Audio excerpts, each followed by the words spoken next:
The time being, SK Telecom on the blue, C9 over on the red. Rek'Sai first ban from SKT, Nidalee follows swiftly for Cloud9. Yeah, Rek'Sai has been banned 4 times yesterday on blue side, 1 time on purple side. Barely sees any play here. These top tier junglers continuously get banned now. But now we're talking about Bengi having a blue side ban of the Rek'Sai when the only champion who really performed on in this short amount of games was the Rek'Sai. So my question is, they're pinching the jungle. Does Bengi actually have Worlds tier junglers left available to him? I mean, you can't expect SKT to come in under pressure Sure, game absolutely one. not. Seeing this meta game, we see the target ban Gnar here. Not only is it a serviceable top laner, there are higher priorities on other top laners, but because it is Impact and it was Impact in playoffs, that Gnar is taking off the table. So many highlights there from the playoffs as Karma is banned away from Cloud9. SKT finishes with another target ban as Zac is taken away from Meteos. So this kind of changed the whole jungle equation because Meteos was one of the few players that really valued Zac. This Karma will mean that Nami goes up heavily in priority, and it's also a champion that the Koreans like playing because they really excel at the range support meta sometimes. It seems like SKT are setting up for a first pick Elise. Not been a great champion for Bengi this season, but have been a great champion for the organization. The other champion is Lee Sin. Single game of Lee Sin. Even a jungler like Bengi, not known for his mechanics, had a great Lee Sin game back in spring. It's an old data point, but because Bengi hasn't played that much, you have to wonder where they're going, as at least mulling over a first pick Syndra. Well, Vlad was banned last year C9, and there is first pick Syndra. And I think Syndra is a super strong pick, and whenever it fails, people start talking about like, how can you pick a low mobility mid laner, and why did you pick all these champions together? But Syndra almost has everything you need from mid laners in this patch. She can push, turn that push into roam, she has control, kill pressure, she slots into most team comps. Yes, if you pick static backline on multiple carries, then you get into trouble, but you should be able to use that power by pushing in and dueling your mid lane and then roam. And there it is, Braum Lee Sin for Cloud9 is the answer. You mentioned it maybe for Bengi, but will be taken away here, and those options are starting to shrink a bit. I mean, there's Graves and Elise. Those are the two that really come out first as the top tier junglers available. Bengi has played a game of Graves this season. Again, only 16 games to work with, majority on the likes of Rek'Sai, Gragas, and Elise. But very safe opening rotation from C9. Smoothie, to me, always seems to do best on the melee supports, like, for example, the Braum. Nami is still available to SKT if they want to pick it up. Potentially some confident lock-ins here from SKT. We know how good Bang's Ezreal is, so it is open here. Yeah, generic AD carry pick on that rotation. Ezreal is really good to pick because he's safe into most matchups, especially when you complement him later with your own support to really like kind of round out that bot lane. What I see here though, and what we've seen a lot in this tournament, is that teams are not afraid to early pick both their solo laners. Like there was a hover for Jayce and Syndra, and it wouldn't even be a bad thing. It seemed very hard to really punish Jayce in draft or Syndra in draft. I mean, Jayce, Syndra, and the Ezreal will be an insane poke comp. So much range would necessitate more engage options on the side of C9, but for now they're going to hold back with the Jayce pick. Yep, Elise actually the options here. I love a bit of swagger there from Jensen hovering the Zed. Shout out to the Zed. Peculiar that they skipped the Elise in priority of Lee Sin though. That is something we wouldn't really expect. Elise has been such a high priority, a much kind of heavy hitter in terms of the ganks, guaranteed CC with the Cocoon as opposed to like needing to land that Q 100%. So the way I look at it, it's kind of a reason why C9 brought back the Zac, is that a no mana jungler on the red side and then a 5th pick mid lane counter pick means you have first blue buff and you have a good laning phase. So once again, C9 have been setting up for Jensen to carry predominantly, even with all of Impact's heroics, and theoretically they've got a good chance to do that again. And this is one of his biggest picks from the end of the season. Cassiopeia locked in for Cloud9. Sivir's going to pair along with it as well. A very stable AD carry for Sneaky that's going to help Jensen get into the backlines and really do damage, but can be dangerous to run here. We'll see how SKT finish this team comp. I mean, thinking the Jayce looks very likely. The Nami, I mentioned it, Wolf is 7-3 on Nami. Both Wolf and Wraith were playing predominantly Nami at the start when range supports were still very popular after MSI. Yeah, and despite Korea being known for to kind of stick to their melee supports, like they know how to play those range supports, and they were also apparently one of the few teams that were kind of bringing it back in scrims. However, if there's a Korean support that showed yesterday the value of maybe going back for melees, it was Mata and his Alistar. And this is definitely a lane you can do it in because it's twofold. Alistar actually lanes fine against Braum because he doesn't get punished too hard, and it's impossible to spell shield the new combo by Alistar because the game spaces out the hits of W and Q just far enough that either you eat up the W and get Q'd anyways, or you just eat the full combo as Sivir.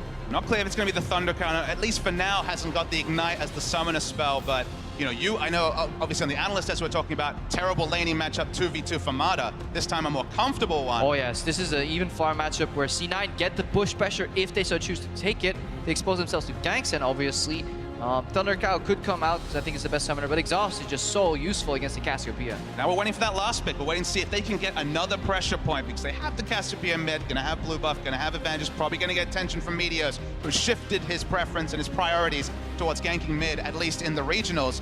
Waiting for that last pick though. And there's Jayce, of course, was the other pick from SK Telecom. So Impact knows the matchup that he's going to go into here. Not long left for C9 to pick. What do they take? And there's a lot of pressure. What do they take? Because he needs to get a good matchup here. And Rumble is one of the top tier picks here in the top lane in this tournament so far. It is a fine matchup. It is a skill matchup with a slight edge towards Rumble, in my opinion. But we haven't seen it played enough to truly be able to decide that.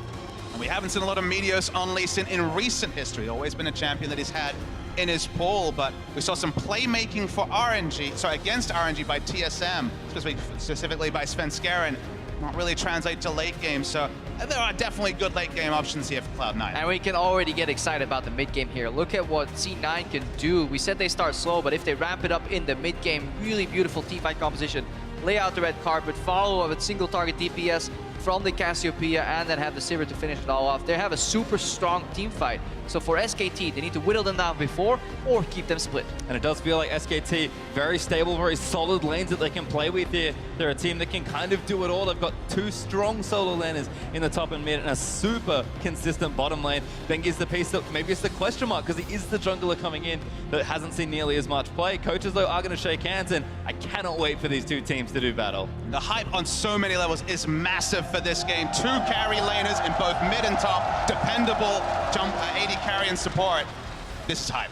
Well, as we get our first look at these two teams, be sure to tell us how you think this will play out. Tweet at LOL Esports with the hashtag SKTWin or the hashtag C9Win, and we'll see where your allegiance lies in game. But like I said, can't wait to see these two teams play. We're finally going to get it here.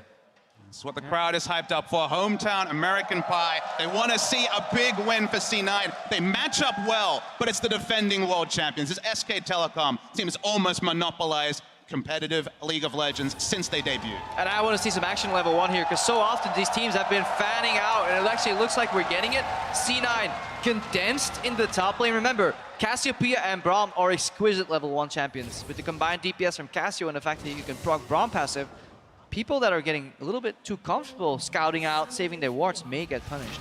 Intrigued to see the start here from Impact as we do see the check there. Right, a couple things we have to notice. The Braum is going around to maybe sneak into the river brush here, while 3 people centered in the brush here. They're going for a late invade to get some deep vision. Really important to find out where the jungle starts, because you can extrapolate so much information. By using the fact whether somebody leashes on one side, having a deep ward on the other, you can figure out where the jungle starts, unless he just kills your ward. So that's W level 1 able to clear the ward. Speaking of top lane, Impact is running Cloth 4 pots, which suggests to me with such a defensive start, not expecting too much jungle help at the start of the game. Well, we'll have to see what happens here at level 1, but coming into this matchup, Jensen is well aware that he's got to be the best to beat the best. I'm obviously the most excited to play against Faker because he's, like I said earlier, the most respected mid laners of everyone. So playing against him is like, if you want to prove yourself, you have to beat Faker, and that's like one opportunity I get. So that's what I want to do. I feel like he had slightly stronger words in his tweet earlier, but we'll see how he matches up here. Syndra versus Cassio. Yeah, and if we can gauge at the level 1 here, Jensen and both Faker should have information. A couple early trades here. This E from Cassio trades well. Once Faker gets access to QE, he can obviously push away Jensen if he steps that close. It's all about the push early too. So look how these guys are trying to trade while landing some hits on the minions here. Faker is hitting both Jensen and 2 creeps at the same time. But Jensen doesn't care. He's just pushing in, get the control, get that shove, you know, be able to move into the enemy jungle potentially.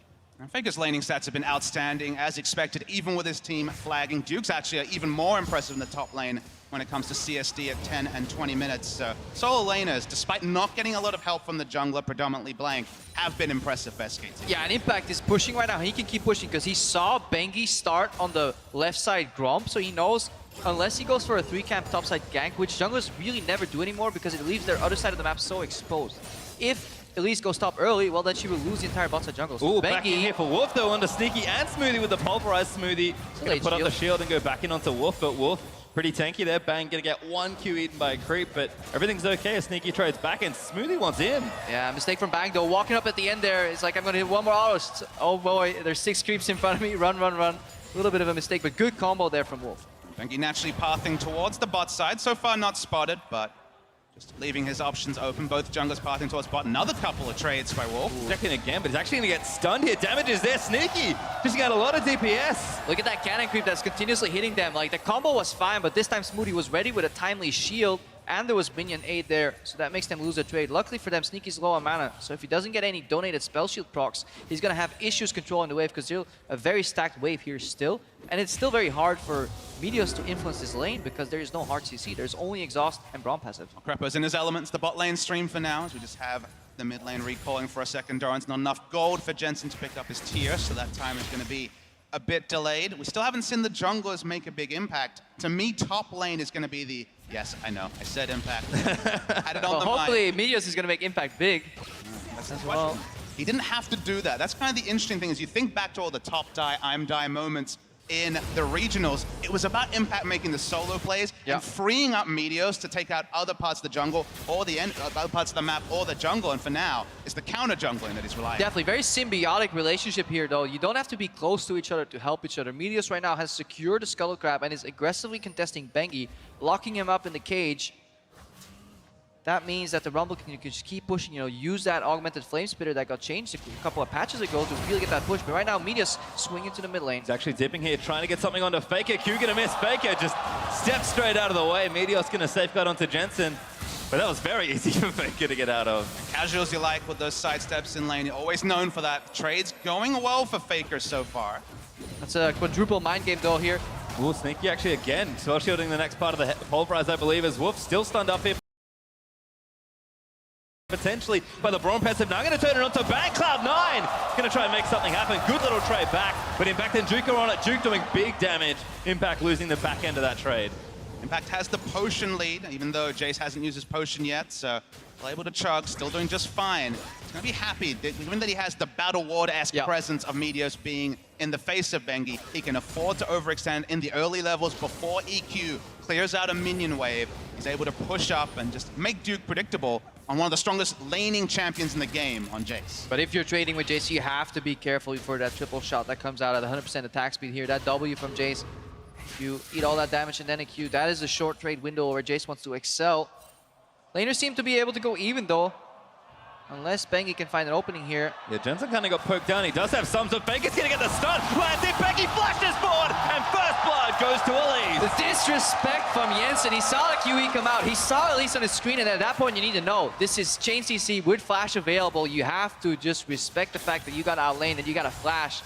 It ends up giving up first blood here, so really big opening move by Faker and Bengi. I mean, Vision was on Bengi for so long. He put a pink ward down, casually cleared out the trinket ward, then just walked straight in and ganked. So Jensen disrespecting Bengi, and it's the duo, the double world championship duo of Faker and Bengi getting first blood for SKT. Well, Bengi's at it again, looking for bottom lane as Cloud9's duo has actually got a good bit of pressure built in there. They'll shove the wave in and go back though, so it seems like Cloud9 just going to kind of pad the lead that they did build up a bit here, although Bang's going to catch up nicely. BSL built up for Sneaky as Meteos, maybe still lurking around this top half as well. Just want to see what Smoothie does here, because on first base, if it's really late, supports can actually path away from bot lane, let the Sivir solo farm, and kind of influence the top lane here. There is a world where Smoothie groups up with Meteos, kind of dive top lane here and get an advantage for C9. Could definitely happen. I'm looking for the top lane matchup as it develops, as we start to see the junglers swing their way up there. The big stat actually for Bengi is when he did play, he quadrupled Duke's CS difference at 10. And that is just a massive stat. So basically, because he has that role of facilitating, before it was Marin, now it is Duke, setting up a top lane carry like Duke could be very big for SKT. Well, Impact's got plenty of time just to push in here. Like you said, they've been tracking Bengi quite well, apart from the mishap there in the mid lane, so things are looking okay for now. Wolf and Smoothie with a meeting outside of the bottom lane perhaps, but looks like this pink ward just going to get taken down by Wolf. Smoothie, not quite enough friends to try and put that one down, although it does reward to make sure they have concentrated vision around the middle of the map here. And super important, because this these pink wards are kind of roam protectors. You can trade a roam for a pink ward. If you somehow lose the pressure in mid and the mid laner disappears, he will walk over pink ward, has to clear it. That buys you time in the bottom lane or in the top lane. This is dangerous, actually. Jensen gonna get donated the blue. Successful steal there, and Meteos, can he just walk away from it? Gets cocoon, but he can. Impact went back, did have his TP, and Duke did not. Duke kind of not there in time. Not there in time here. Another good trade here from Sneaky. Feeling more comfortable in the matchup. This is a bit of a power draw for Ezreal while he stacks up that tier. So in all-ins, much weaker. So he needs to rely on poke. So what we talked about earlier, you know, even in the mid game, this will be repeated for SKT. They need to poke down C9 before they fight here. Jensen finally flashing! It's too late. He flashed the stun, but the ulti still killed him. Never finished your color point while Faker's going for an all-in, Krepo. I mean, you would expect Jensen to know the limits of these champions.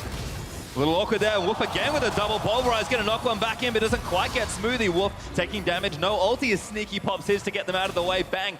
Goes straight over the wall. Looks for a bit of extra damage. And Cloud9, 3v2, have to disengage. Two very strong laning mid laners, but it's Faker, the old wily veteran now, after being the young buck a few years ago, doing his casual thing, now stealing away the blue buff. Double blue buff maybe for Faker. Got it off Jensen already. Bengi actually gonna get donating one there. Real cute play from SKT. Controlled start from SKT that was absent for so long of the summer season in particular. The thing about SKT this season, we saw MSI, they rose up after a low delay, Sneaky taking a decent trade in bot, but it was all about a slow start for SKT. Wolf has to They're actually going in. Yeah, Wolf did force the ulti out. Bang uses his as well. Smoothie hitting missing shots as Bang wants it. Needs one more Q. Sneaky does block, and Smoothie gets himself out safely. Yeah, such a deceptive bot lane because the action will always halt for about 3 seconds, either with Braum shield or Alistar ulti, but if they keep fighting during that, at the back end, Ezreal can always shift in, deal more damage here. Smoothie still being tested in lane here. That was a little bit too close to where. Meteos is pathing around. Has been spotted out already. Worth noting that Braum is in base, so it would just be a 2 for 2. Something C9 is doing very well here is actually using the pressure that Jensen has in lane in terms of wave clear. Not the kill pressure that Faker has on Jensen, but the fact that he can push out sooner. They're always leveraging that pressure and making it flow over either into the river, enemy blue buff, or into the bot lane here. Problem is, when Jensen walks back, he will eat poke when he's trying to deal with the stacked wave. So that's the cost of that play here. Can he survive that cost? Well, you can see C9 fans certainly out in force, voting for their team here, but you can see that translating into the CS deficit. Faker playing up very aggressive, happy to poke onto the turret and trade shots here and there. Yes, Jensen can farm relatively quickly and will get CS under the tower, but he's fallen behind at least 20, 25 CS, and that is a hold that Jensen's gonna have to deal with later. Faker, this is how, if he smells blood, this is how far he'll push up. He didn't even have double pink wards on both sides. He only had one pink ward to play on, but still, happy to push up, happy to test Jensen already. Coming up to 25 CS ahead of his opponent. And that's what SKT did so well in their prime. They didn't need full vision. They only needed bits and pieces of information, and then they fit the puzzle together themselves. They saw a jungler top left. Well, they knew he's at least busy for 30, 40 seconds, which means he can't reach the bottom lane. Right there, they saw Meteos in the bottom lane. Faker used that pressure to kind of push up and punish. It's that information that you need to share as a team and then calmly communicate what makes you a top-tier team in League of Legends. That prime seems like a long time ago, Krepo. They won MSI, but that was after a weak season where they started slow, got better. Jensen potentially getting zoned off his own turret. This is gross from Faker, just completely shutting out Jensen. Takes the tower hit, knows his limits well. Cloud9 are converting for an objective here, so they will need to get it here, and Faker will be first. Meteos smites it away, but SK Telecom, do they collapse? Smoothie cues in onto Wolf, and Meteos is a little trapped, but actually chasing in, maybe looking for Bengi there. They know Jensen does not have priority, but looks like they get away with it and get their first Drake, the Ocean. They're able to get it, but of course at the cost, as we saw, of more and more experience and CS going the way of Faker in the mid lane. But just to complete my point, in summer, it was actually SKT starting off really strong. That's the part people forget. 10-0 to start the season. Honestly, when I watched those games, they were so perfect. I thought, okay, is it going to be a perfect season this time? Fell off a cliff, had a really struggle towards the end of the season. And that's the difference here, is they come at Worlds underprepared and, at least on paper, out of form.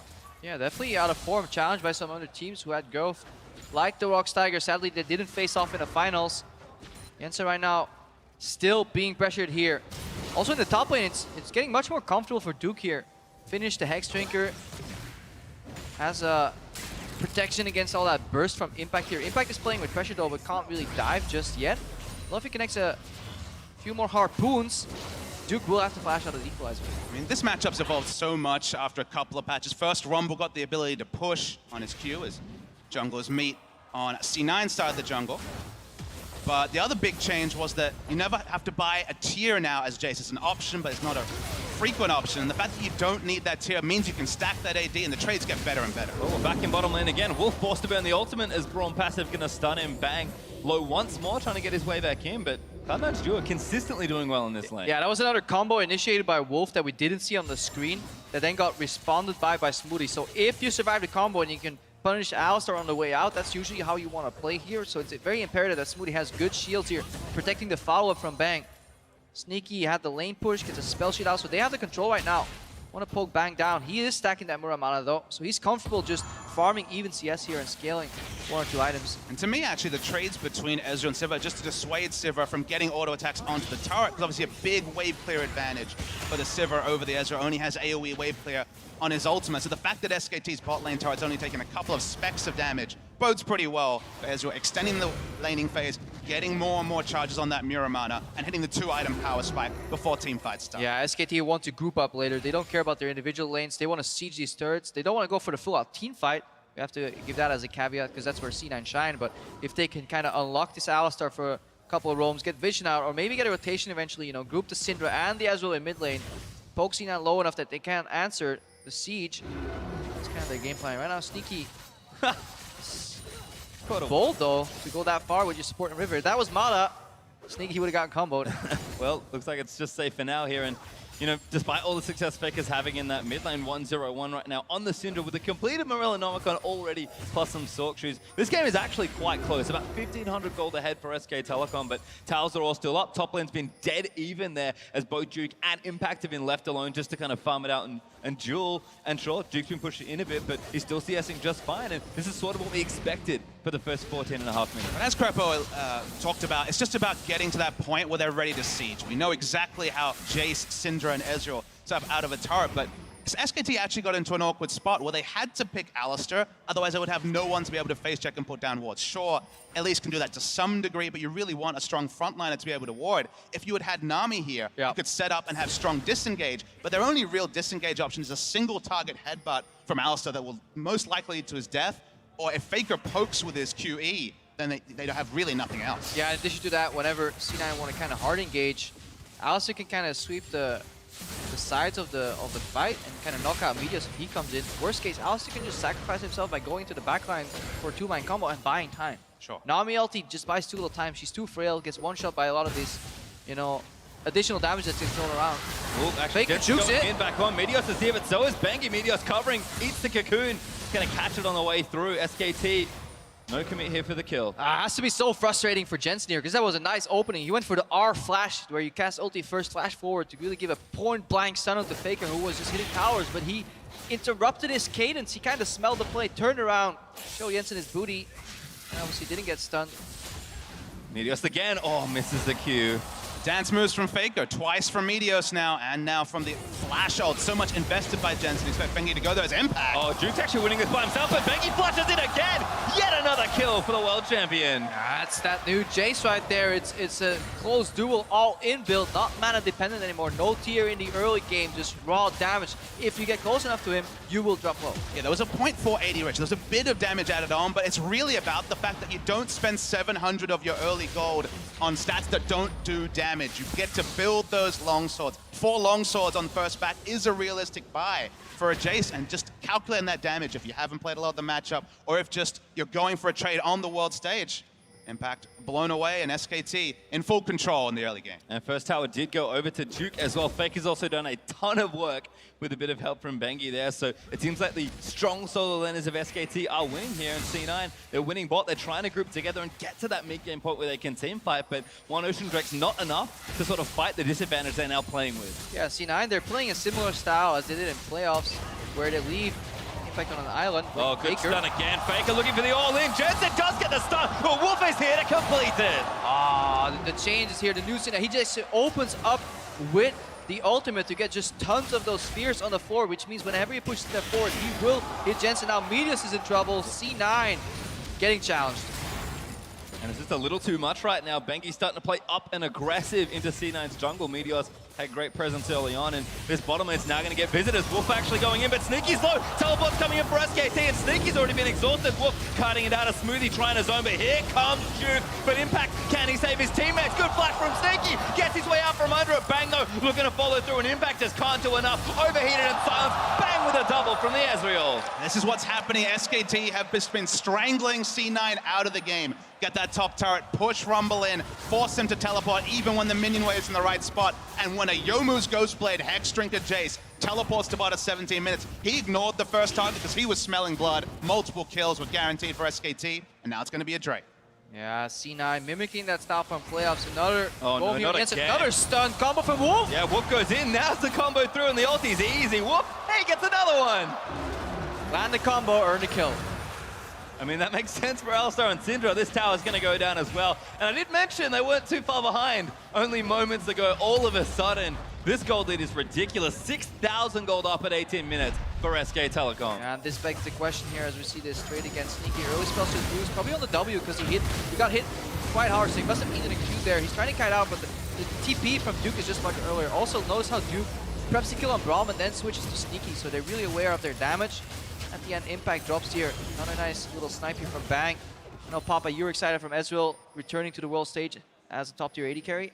That's one of the Ezreal gods right here. The damage he did in that initial trade, you called it a trade. He basically half-health Sneaky pointing to happen. Wolf's face checking. Yeah, no ulti here either. Cloud9 maybe gonna get a kill. No, not quite. Bang. Gonna deny them as Smoothie puts the door back up, and no ulti, no problem for SK Telecom Wolf. And this is something Meteos maybe should have done more here in the early game, you know, assisting Impact, because he is not much better than his opponents to the point where he can solo kill them. So 2v2 time. Meteos gonna get knocked back though by the Jayce and stunned into the cocoon by Bengi. Ultimate's nice from Impact, but Bengi looking to go back in. Duke now gonna fight it out. Impact just takes so much damage. Great kick though from Meteos. Might get himself two as he's chasing down for a couple more. They need the kills and Meteos gets one. And he ends up being a 1-for-1, but when you're this far behind, first kill on the board, it's at least a steadier for Cloud9. Will they win this game? Right now it's looking like no, but you need to get some confident moments, even in a loss. Still a long group stage ahead for Cloud9. Yeah. And their style honestly may work against other teams in this group where they leave Impact on an island in the top lane. Have Meteos secure the bot side of the map and then go maybe for the Dragon focus, you know, have Jensen roam into the bot jungle and secure both sides of the map that way. Impact by just top laner prowess and the 4 remaining members of C9 just by teamwork, but it wasn't enough because SKT was ready, and Bengi, he found a few openings in the early game with really good synergy with his solo laners. Well, Sneaky actually looking for one here onto Bengi, but gives that one up pretty quickly. There was a tower trade in that situation, so Cloud9 will float the disadvantage they had before, still about 6-7k behind.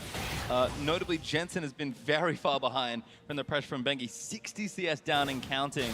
I mean, Cloud9, they're trying to group and get some stuff done here, but Drake's on up for a few more minutes, and SK Telecom, they'll be happy to play in these lanes and continue to win them, but if C9 group and make a mistake in positioning, SKT will crush them in a skirmish. So easy for Syndra to push in. Cassio now in a super long lane with his outer mid lane turret down, and Syndra can roam, steal away buffs. It's going to be that blue once again. Oh, that's a jerk move.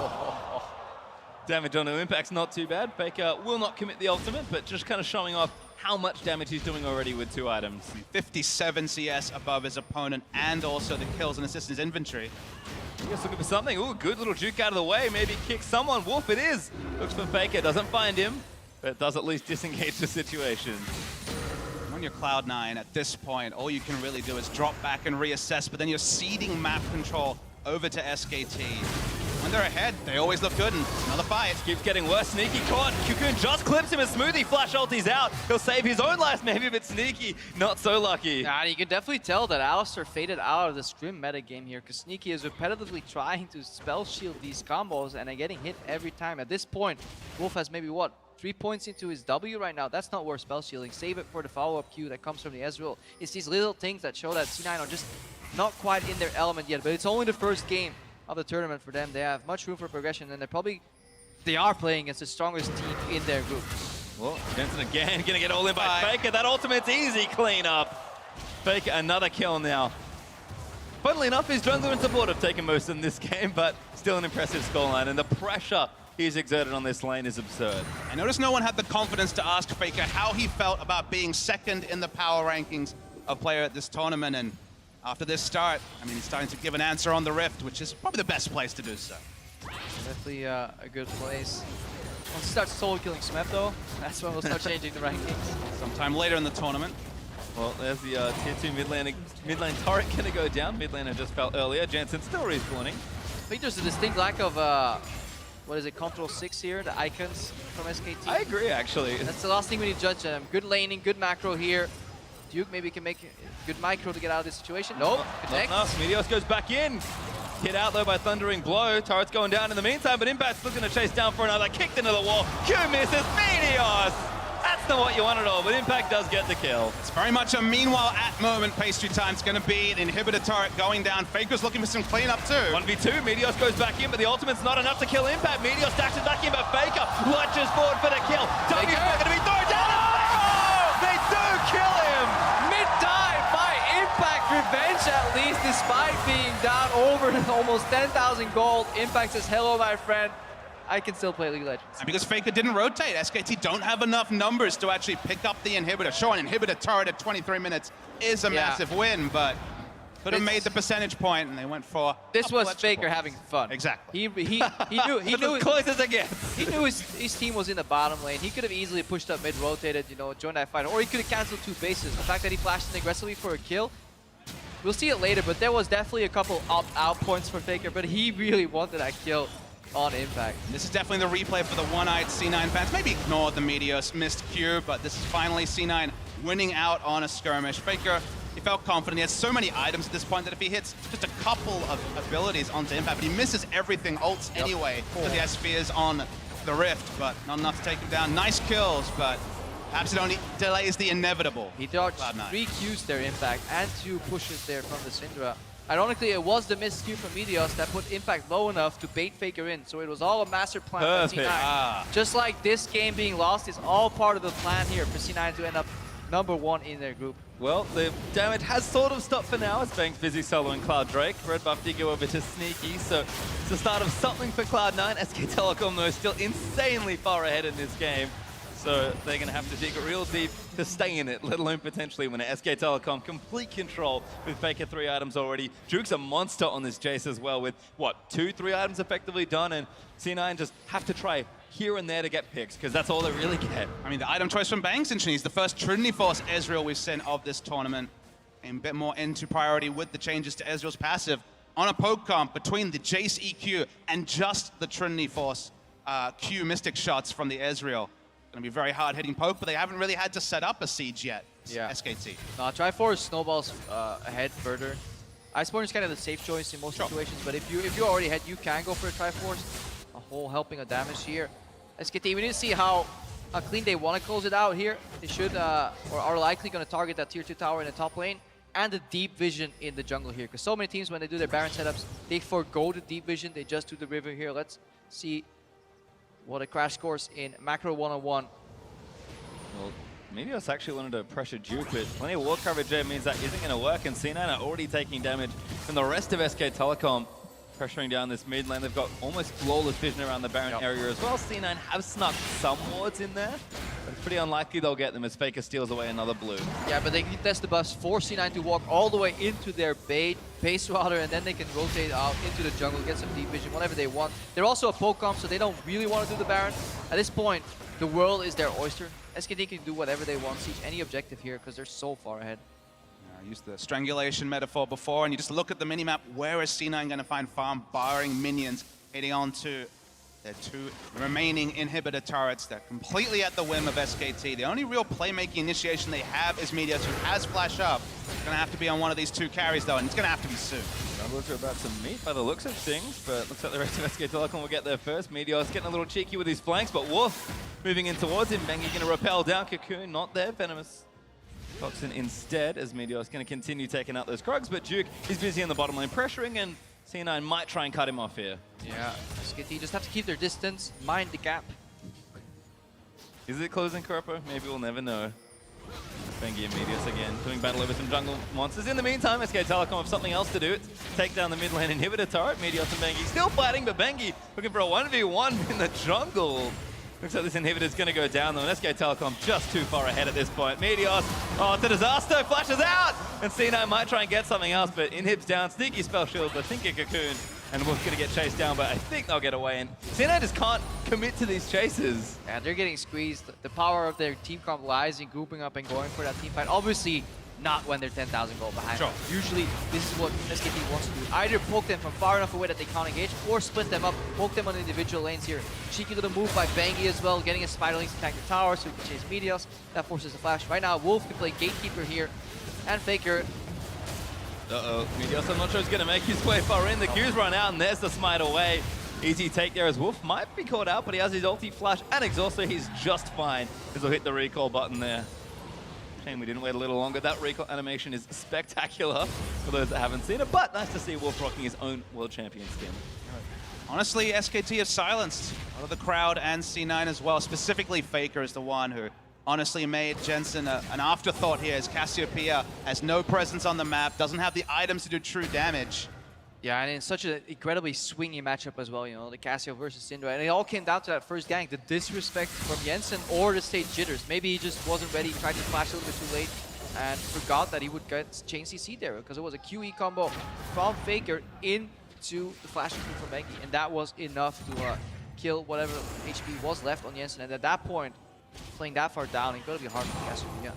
As per usual, it's very methodical for SK Telecom as they look to close out this first game of the day. Duke with the teleport in the top lanes, getting that push started. Bang's busy guiding the Baron and power minions to the mid, and SKT have split the bottom lane as well for that juicy open inhib. So unless a miracle flank happens here for Cloud9, I'm not sure this will happen. Bang, actually going to give that flash out of the way, but the rest of Cloud9 are going to chase down. Arcane shifts over the wall, and these teams looking to try and save him, but Sneaky grabs the shot down. Whoop, re-engage, and that's so much damage from the Jayce. Duke going to get himself exhausted and knocked off, and Jensen flashing out, trying to kite the team by Cloud9. Might have made something happen, but Faker grabs a double in and amongst all the chaos. Impact finds his way back into the fight, but I think now he's got a little too far forward. Yeah, I can see exactly how strong the team fight was. Impact drops down. Team fight was strong for C9. If this could happen on even gold, it would be a clean ace, but SKT are just too far ahead. Faker alone take out 3 members of that C9 lineup. And the thing to take away from summer season was that SKT didn't get in this position very often. They were very often, more than 50% of the time, behind in gold in the early game. Brought in Bengi, the double world champion, fixed some of those early game problems, and at least in this one game, looked like the SKT evolved. Well, Nexus start down, but C9 hold on for a little while longer. Top lane tier 2 still there, so SK Telecom gonna back away, heal, steal the red buff on the way out for a bit of good measure, and maybe reset for an objective, but C9 have a mountain or two to climb here in this particular game, and SK Telecom looks like it's all business as usual at the World Championships. Yeah, the more things change, the more things stay the same. It's all about form being temporary and class being permanent. When you have the likes of Faker in the mid lane, no one will ever question the class of SK Telecom T1. Well, Drake up in 10 seconds. We'll see if they want it here. We're just busy milling around, making sure he gets the vision down. Duke is here as well, and this Drake should go very quickly over to SK Telecom. More than anything, it feels like they're setting up a potential Elder Dragon just in case they need it. But they might as well take it off the map at this point. There's no way Cloud9 are coming near this. Yeah, they're definitely not going to get close. And this is where we can start looking back at the draft even for C9 and question some of these picks, like the early rotation, Lee Sin over the Elise, and see if it worked out for C9, why they did that. It's also good to finally see these early picks Syndra pay off dividends, because some teams were doubting the value, but it's a super strong laning pick here. And Faker's kind of showing you how to use the combos to set up for multiple things. That's the fun thing though, Krepo, is that it wasn't just QER. There was a lot of going for an earlier R, giving yourself more options for the stun. We saw some support Syndra in Korea where they would just ult and then just have so many different options for a stun. So this champion has more mechanics than just the single target deletion that we've mostly seen. Yeah, and that mechanic's actually really good against hard engage combo when you're playing Pokemon. Right now we see Duke getting a little greedy cloud out, but he's buying time for his team. He gets knocked up there for the Braum ulti. Rumble ulti's down, and Impact does claim one for C9, but yeah, top lane broken completely through. SK Telecom claimed every single inhib. That was the last one remaining here. Duke takes one for the team. Drag them out of base. C9 get the victory lap. Fortunately adds to the alone death stat, which isn't great for him, but Cloud9 are trying to defend a very unhealthy looking Nexus start here. And SK Telecom, even with Duke absent and with no teleport, they are just going to try and close the game out here. It'll be difficult to do so. It's just fine A lot of damage on Bang and Faker though, so they'll poke around. Will take Duke a long time to get back from base. You mentioned already, no teleport. Meteos! Faker! Maybe a little too much. Does get exhausted down, but Meteos taking too much damage. Bengi just kind of keeping the rest of the backline out for Cloud9, and Faker will stay protected. Duke up in 10 seconds, but SK Telecom taking a bit of damage here as they try and defend this last game here. Greedy to try and push up and take down Inhibitor with only access to 4 members, but SKT will poke until they feel there's any threat of initiation whatsoever from C9, which honestly with the kick down from the Elise in isn't too high. Back away, continue to get the maximum, 16,000 gold lead, and C9 just playing to extend the game. Yeah, playing to extend the game, but this game already answered some questions that we had of their group. Oh, Faker. Faker with some fancy jukes here. Impact saying hello to the friend. Oh, good Zonya's jukes here as well. Jensen going to try and follow up, but gets out from under the shock blast. Wolf here to protect his carries, so SKT will not have anyone fall. But Sneaky is busy battling supers and losing as that last Nexus turret. In fact, C9's last turret of the game has now fallen. They have nothing left to defend but this wide open Nexus. Only the Nexus remains here. As we were talking about SKT, like we had questions coming into the group. Will they finish first? Likely. In what manner? Is what a lot of people were debating still. Very decisive victory here. Cromwell and Smoothie. Smoothie's gonna drop it. Right now, it's fish in a barrel for C9. Yeah, and it's kind of been that way for most of this game. Kind of ever since that mid-game really broke open, SK Telecom looks strong in the lanes. Look, they'll never drop the beat here. Impact, good flash, gets himself up under the cocoon, but Bangs all in on the Ezreal. Wolf goes in with a double-man pole, and there's Meteos trying to chase them out of the way, but Bengi's too far ahead. He will go down as Impact's able to take him. And SK Telecom with the Nexus open are going to try and close the game. Sneaky takes out Duke. And they're looking to trade back here, but Bang takes out Sneaky to return. Jensen's going to fall down as Bang gets a double. Meteos falls as well as Wolf claims another victim. And with 4 dead, SK Telecom will take down Cloud9. Big win for SK Telecom. Mind the gap is what they say right here, because the gap didn't look any closer in this particular game. SKT in full control ever since that very early kill for Faker over Jensen. They snowballed it well. They know how to play with a gold lead. They didn't find many in summer season. Found their first one at Worlds and looked great doing it. Yeah, we saw Wolf with mostly good trades in the bottom lane. We saw synergy between Bengi and Duke, between Bengi and Faker. So that speaks really good things for SKT. Right now, obviously making their way to... Did we lose one? Impact's going to hug his old teammates there. Teams will shake hands here, but SK Telecom played it a little close with Bengi having some great mid-game pressure, but they felt like the game wasn't going to break open, and then all of a sudden, kind of as is almost always the case, it did. And if we had any questions for SK Telecom, you know, what do they look like? They look good. They look really good. They look like a team maybe intent on winning back-to-back World Championships, because that's a statement game to open here for them. They look good with Bengi. That's the other big takeaway. We wondered about Bengi. Didn't play much in summer. His mechanics always under question. So Elise looked just fine.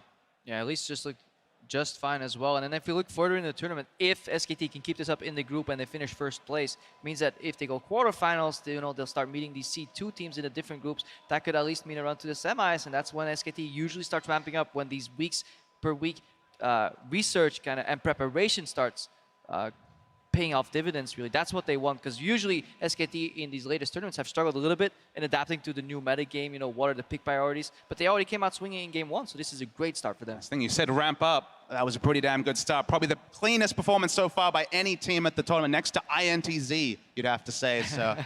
Really nice stuff from SKT, and C9, well, there's still 5 games left for them. I mean, you mentioned the start of the SKT season already. They went on a tear looking like an impeccable team. That's kind of similar looking form, I think, from their early summer LCK. Now, the story for them was that it dropped off towards the back end of their season, but only 1 game in the books here for SK Telecom. I think if people are struggling to play C9 versus SKT, that's at least a good start for SK Telecom. Yeah, definitely excited for some of the other matchups here in the group as well, looking at how other mid laners will deal with a Faker who's looking very, very solid. I mean, Maple in this group is going to be a really interesting one. 2 carry mid laners there. More importantly, because Maple also has Karsat playing alongside him, and we'll get more information on that duo once they face off against Aimee later on, and we can actually gauge the level of Aimee, and this group could actually turn out to be very exciting, not in a sense of who fights for the first 2 spots, but maybe who fights, which 3 teams kind of fight for that 2nd spot in the group. Well, we'll have to see, but we are going to have a word with the mid lane monster himself. We're going to send it over to Shock.